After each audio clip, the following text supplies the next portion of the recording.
Live from downtown Detroit, Local 4 News at 11 starts now. Taking the stand, the mother of the Oxford High School shooter testifies in her own defense. If you could change what happened, would you? Oh, absolutely. I wish he would have killed us instead. Jennifer Crumbley is charged with involuntary manslaughter in connection to the deadly school shooting as prosecutors try to paint her as grossly negligent. Thanks for joining us. I'm Kimberly Gill. I'm Devin Skilling. Jennifer Crumbley spoke directly to jurors at times and told them she had no idea her son was capable of what he did that day at Oxford High. Mara McDonald live downtown tonight. Mara, Crumbley was asked if she considered herself a failed parent. Devin, she was asked that, and she answered that in a very particular way. She said she didn't consider herself as a failure as a parent. However, she considers what happened that terrible day as a failure. It's Jennifer Crumbley's turn. The defense now gets its chance, and what Crumbley presented on the stand was a mother who said she had no concept her child was a threat to others. Prosecutors say her son had been hallucinating, that he saw demons in the house, and was texting his mom for help.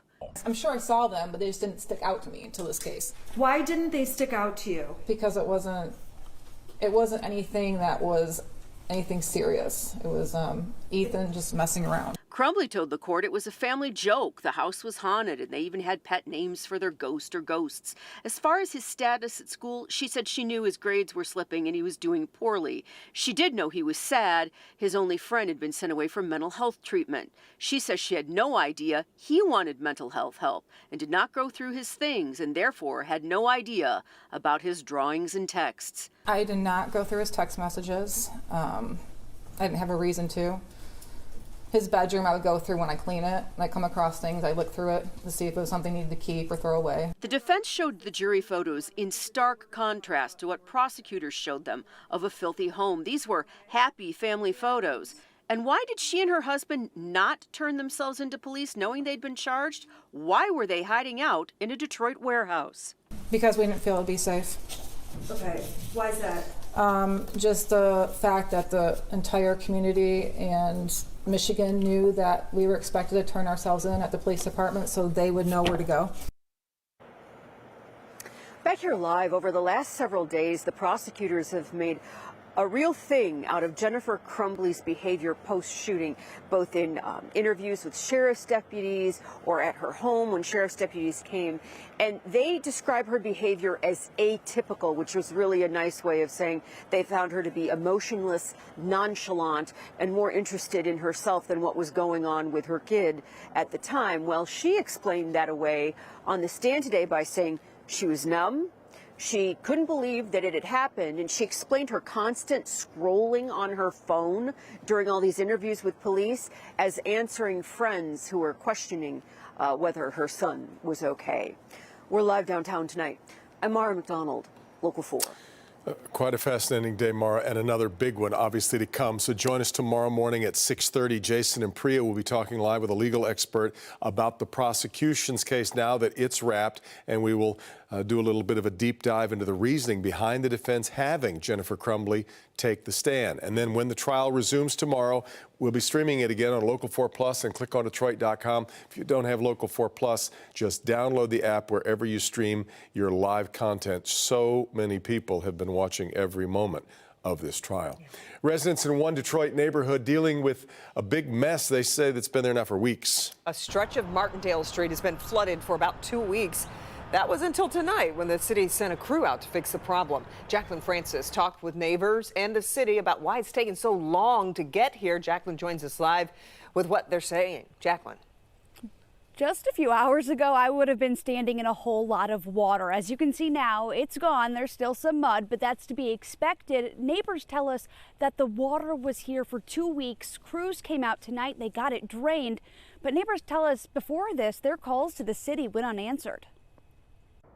Do something about this. Get this stuff fixed. We want our roads back. Rodney Barnes says they've been here before, and so have we. On January 15th, more than 2 weeks ago, we brought you the story of a flooded Detroit street, frozen over, cars stuck in the ice. It's at Martindale and K Street on the city's northwest side. The other day, I came out with a rake to try to clear out the grate That didn't help because it's an underlying problem. So what is going on, and why is the water still here? I don't know whose responsibility it is. They came out last time it was City of Detroit, now it's somebody else. We called the city today, who got us in touch with the Detroit Water and Sewage Department. Within a few hours, they got a crew on the scene. If the basin lines are just simply blocked or if there's debris, we can take care of that. But we need to figure out what the root cause is. While they got the water to drain, we asked why it took 2 weeks and a phone call from us to get here. There's a lot of customers with the freezing and thawing with water in their basement. We have to investigate those. So unfortunately, we have to prioritize things, and unfortunately, I'd rather have some water on the street than in someone's basement. Again, the water is gone tonight. That's the good news. But the question remains, what's going to keep this from happening again? Officials tell us that there may be too few water basins in the area and that possibly an engineer will come out and look at that. Reporting live in Detroit, Jacqueline Francis, Local 4. Just still so frustrating for those residents. Okay, Jacqueline, we appreciate the update. President Biden in Metro Detroit today to tout his recent endorsement from the United Auto Workers. Flew into Selfridge earlier this afternoon, made a half-hour stop at the They Say restaurant in Harper Woods, talking with diners, taking a few selfies there. After that, the motorcade moved on to the UAW Region 1 Union Hall, which is in Warren. Of course, he received the UAW endorsement last week. And while he was there today, the president gave his usual praise to organized labor. Because you are the best workers in the world. That's not hyperbole. No, you really are. You really are. And when labor does well, everybody does better. Outside that rally, a small group protested the president's visit over his handling of the Israel-Hamas war. Just before he arrived in Michigan, President Biden issued an executive order targeting Israeli settlers in the West Bank who've been attacking Palestinians. The order imposes financial sanctions and visa bans against 4 people to start. All right, new tonight. A 75-year-old woman is dead after falling through the ice in Oakland County. Incredibly sad here. It happened around 1:40 this afternoon at Hubble Pond in Milford Township. Police were sent to the pond for a dog that looked to be stuck.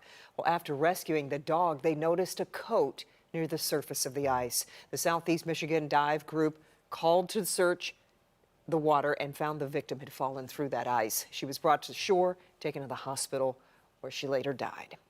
In Shelby Township, a 73-year-old woman is killed after she was hit by a car in Shelby Township. It happened around 8 Wednesday night in the area of 25 Mile Road and Mound. Police say a 55-year-old woman was going east on 25 Mile when she hit the victim walking in the road. The driver did stop at the scene and cooperated with police. Alcohol and drugs do not appear to be a factor.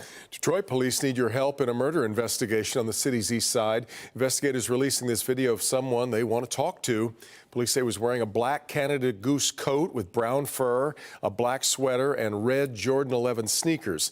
A man in his 20s was shot and killed inside a car in that area right at East Outer Drive near Van Dyke. This was Sunday afternoon, about 5 o'clock or so. If you saw anything or can help identify this man, call police or Crime Stoppers at 1-800-SPEAK-UP. Alcohol sales begin tomorrow at a few athletic buildings at the University of Michigan. Attendees will be able to purchase alcohol at upcoming hockey and basketball games held at Chrysler Center and Yost Arena.